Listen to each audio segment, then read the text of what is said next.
Hi, I'm Deb Stock from Gulf Breeze, Florida, and I have a question for you. Are you an avid runner, and have you been trying to get into the Boston Marathon but just haven't been able to achieve that goal? If you answered yes, I'm right there with you. I've done the same. But I want to share my journey with you, and hopefully it'll inspire you to go back and work hard and achieve your goal of getting into the Boston Marathon. Before I start on my journey, I want to tell you, you're probably thinking, why does she have all these medals around her neck? Well, this is part of my journey. So I'll share that with you. In July of 2016, I had decided that I wanted to try to get into the Boston Marathon. I had been running for 18 years. I had done 5Ks, 10Ks, 15Ks, half marathons, and even one marathon. But I never reached that ultimate runner's goal of getting into the Boston Marathon. I made my decision, and I went out, looked at the website that everybody looks at to see what races qualify for a Boston qualifier, and I picked my race. My race was going to be the Mississippi Gulf Coast Marathon. It was going to be in December of 2016, and it was July, so I had plenty of time to do training.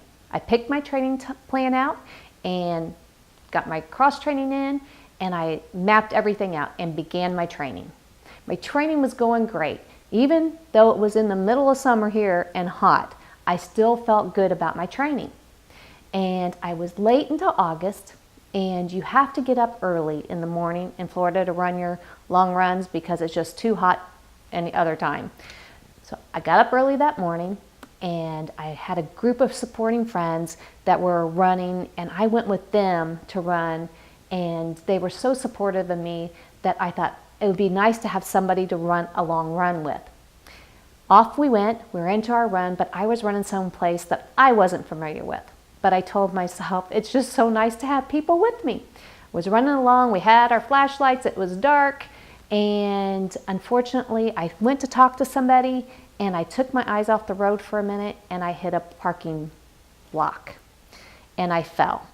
When I fell, I knew immediately I was not in good shape, and we took the flashlights and shined it on my fingers, and I had a finger, my ring finger, it was actually all the way over where by my thumb where it shouldn't be. And so I went home, went to the ER, and eventually went to an orthopedic surgeon. Found out that I had not only dislocated my finger, but I had broken my finger. And he let me know that I was going to have surgery and have pins put in. And I knew this wasn't going to be good for my training. But I told myself, okay, let's get through this. I had my surgery done, had my pins put in, had a cast put on, went back and saw my orthopedic surgeon a week later and explained to him that I was in the middle of my training and it was really important that I get back. And he explained to me that he would get me back just as soon as he could. With that, I found out that really it was going to be about 3 weeks before I could get back out and start running again. But I told myself I was not going to give up. I was going to do what I needed to do and get back out there and train. And I did that. But there was one stipulation in me running. I had a plastic splint on my hand, and I had to run with my hand up like this. And I ran that way for 3 more weeks until I got my pins out, and then I continued on with my training. Before I knew it, it was December. It was race day. And off I went. We woke up that morning, it was great weather, a little windy, but not bad, and I started my race. I was going to qualify for the Boston Marathon. And I did great till about mile 22. Got to mile 22, and I hit that dreaded brick wall that so many people talk about. And I told myself, okay, you got to finish. So I did. I finished. For my age group, which is 50 to 54, I had to have a qualifying time under 4 hours. When I looked up and I crossed that finish line, I saw the clock and it said 4 hours and 1 minute. And I thought, maybe it's wrong. I'll look at my own watch. Nope, I was right. I had pretty much, it was a small race. I had started towards the front of the pack. I didn't really miss it by much. I was like, I missed it. But found out I made first in my age group. Couldn't be too sad about that. So I got my first medal and off I went. And I told myself, okay, you were close. You're going to try again. You can do this. And I knew my sister was running a race at the end of January to qualify for Boston. And I thought, well, what a better thing to do than go to the race and maybe we both could qualify. I would love to run it with my sister. And off I went, did my training until then, and got to the race day, and we got up and it was raining. Temperature was good, but it was raining. And I told myself, don't be discouraged, go out and run your best race that you can run. I thought, maybe it'll be a good thing, it'll be cool. And it was. And I ran my race, and I'm happy to say that I qualified for Boston. I crossed that finish line, woohoo! I have qualified. And I got done, and I had qualified, but I was only 1 minute and 3 seconds underneath my qualifying time. I knew that probably was not going to be good enough. The bright spot was my sister had qualified 5 minutes underneath her qualifying time. Well, that just gave me the determination even more of, I'm going to run another race because I want to run it with her, and I know she's going to get in with that qualifying time. So I took my town a celebration marathon, and off I went. And that day, I began looking for another race. And I, within 2 days, found my race. It was going to be in Ohio, and that's where most of my family lives. And I was like, I'm going there. I'll have the support of my family and friends. I am going to Ohio, and I'm going to run my race, and I'm going to qualify for Boston. And this time, it's going to be low enough to get me in. Well, I got up to Ohio, another great weather day. It wasn't raining this time, so that was even better. Started my run, wasn't too far into it, probably maybe 8-9 miles, and I realized I'm struggling. And as everybody knows that's a runner, you have good running days and you have bad running days. Unfortunately for me, this was a bad running day, but kept running, got through it. I finished in 4 hours and 3 minutes. The great thing was I had a great support team. They encouraged me the whole way, but I still didn't meet my goal. So I was disappointed. But once again, I placed in my age group, so you couldn't hang my head too low over that. And I walked away with, another medal. And then I was flying home and I thought, I'm not giving up. I'm going to do this. I am going to qualify yet. And I thought, okay, go back, look at races. I looked at races. I talked to my husband and I said, there's 1 in 2 weeks in Carmel, Indiana. And he, as always, was supportive and said, go do it. I know you can do it. And so off I went 2 weeks later, Carmel, Indiana. And got up that morning, got ready for my race. Nice race weather, except for it was windy, but it was still nice weather. And I decided I was going to run with a pace group because I had a pace group that was my time that I wanted to get. And with that, stayed with the pace group, met some wonderful people, and got running, and I got to mile 23, and I was doing great till then, and then I was going right into the wind, and this lady that I had been running with the whole time was still running like it was nothing, and she left, and I was so happy for her, but I was back there struggling, and I told myself, 1 foot in front of the other, 1 foot in front of the other, and that's what I did, and I crossed that finish line. When I crossed that finish line, it was 4 hours and 1 second. I was like, So, got my 4th medal, and I've now ran 4 marathons in 5 months. And I told myself, okay, I'm flying home, I'm feeling down, I'm going to give this yet one more. I'm going to find one more, just one more. So I had to come home, convince my husband I wasn't absolutely crazy, but as being as supportive as he is, he says to me, I've already been looking. I think there's another marathon that you can do. So we sat down and looked at the marathons, and we agreed that I would go to Eugene, Oregon, and try to run this race and qualify and get in to the Boston Marathon. That was only going to be 2 weeks later. Off I went. So I had done one beginning of April, the end of April, and now the beginning of May. So I'm doing boom, boom, boom. But this one I felt good about because I researched it. It was home to the Oregon Ducks, and it finished on Hayward Field. And I don't know if you know, but Hayward Field is where they hold the Olympic time trials a lot of the time. And so I thought, this race finishes on that field. I want to finish there. I want to qualify for Boston there. And I signed up, started headed out there, and found out my sister knew somebody who was running out there, and so I had somebody to run with. Great day, perfect running weather, and started running the course, felt good. She was feeling a little better than I was about mile 19, off she went, but I still was feeling good.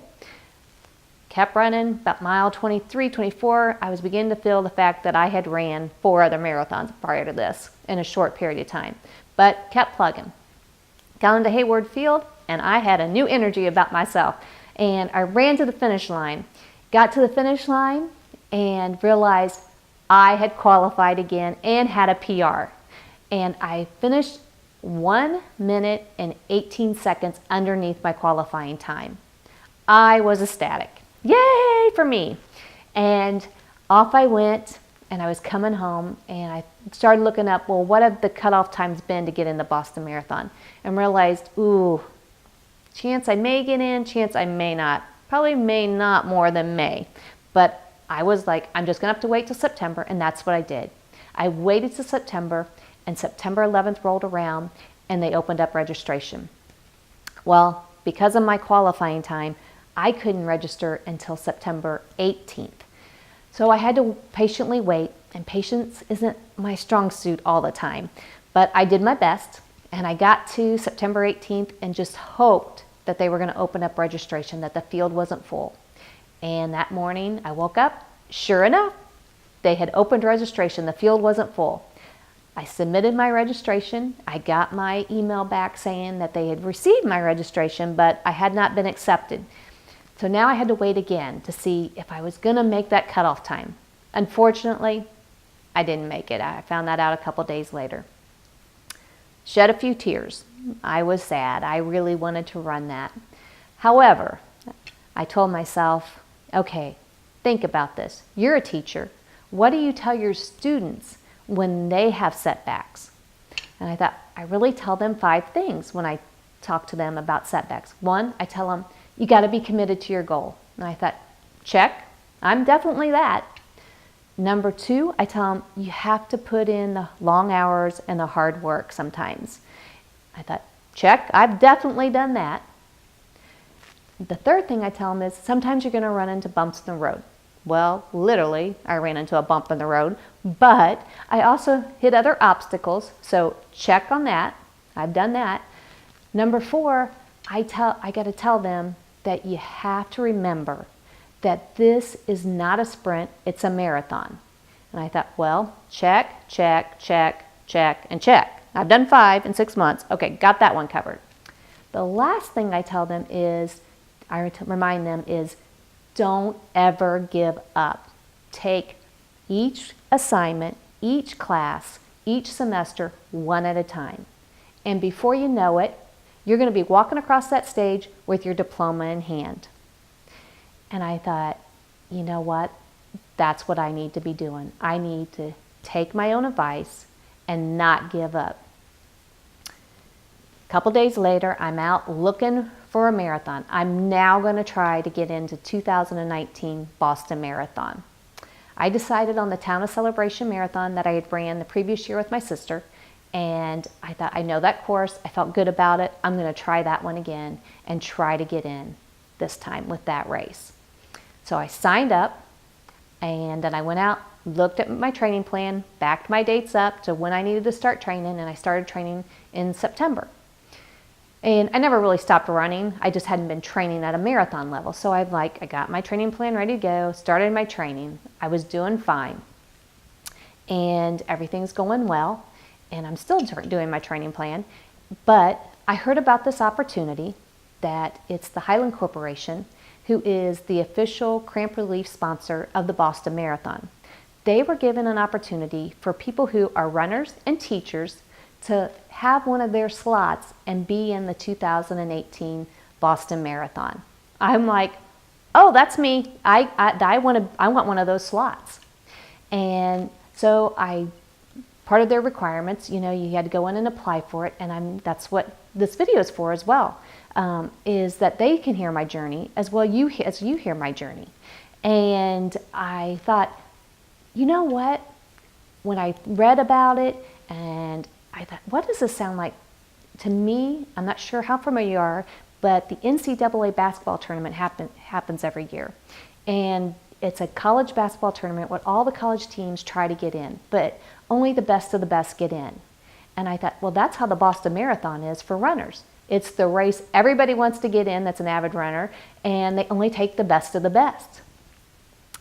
With that, they also take a couple teams that didn't have the best record, but yet they worked hard, they had a good enough record, and they thought that they still should be allowed into the tournament.